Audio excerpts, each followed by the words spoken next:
ఆ అరణ్యములో 40 సంవత్సరములు వారికి ఆకలి అంటే ఏదో తెలియకుండా, ఆకలి అంటే ఏందో తెలియకుండా పోషించాలి.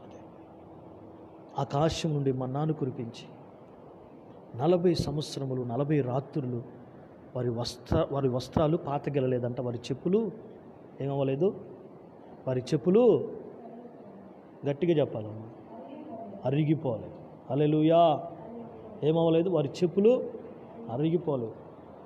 అంత అద్భుతమైనటువంటి కృపలో దేవుడు వారిని నడిపిస్తే ఆయన ఆశ్చర్యమైనటువంటి కార్యాలు వారంతా మరచిపోయి దేవుణ్ణి శోధించి దేవుని తట్టు మరి తిరుగుబాటు చేసినటువంటి ప్రజలుగా కనబడుతున్నారు. చూడండి, ఈరోజు కూడా చాలామంది ప్రభుని నమ్ముకొని ప్రభు యొక్క కార్యాలను రుచి చూసి ప్రభు యొక్క రక్షణ కృపను పొందుకొని కూడా తిరుగుబాటు స్వభావం కలిగి, పాపపు స్వభావం కలిగి, అవిధేయమైనటువంటి మార్గాల్లో ఈరోజు నడుస్తూ ఉన్నారు. వారు అవిధేయకరమైనటువంటి పాపంలో నడుస్తూ మరలా దేవునిపై నిందలు వేస్తున్నారు. నిజంగా మరి దేవుడు ఉంటే ఈ కష్టాలు ఎందుకు, ఈ కన్నీరు ఎందుకు, ఈ రోగాలు ఎందుకు, ఈ తెగులు ఎందుకు, ఈ కలవరాలు ఎందుకు అని వారి అక్రమం విషయంలో మరి బంధించబడి ఆ పాపపు విషయాల్లో వారు మరి ఎంతగానో ఆ పాపాన్ని జుర్రుకుంటూ అపవిత్రులై వ్యర్థమైన దానిని ప్రేమిస్తూ అనుసరిస్తూ మరలా దేవుడిని నిందించేవారిగా ఉంటున్నారు. చూడండి, దేవుని యొక్క మంచితనాన్ని కూడా అర్థం చేసుకునే పరిస్థితుల్లోనికి ఈరోజు చాలామంది జీవితాలు వెళ్ళిపోయాయి. నా ప్రియమైనటువంటి దేవుని బిడ్డలారా, దేవుడు నమ్మదగినటువంటి వాడు.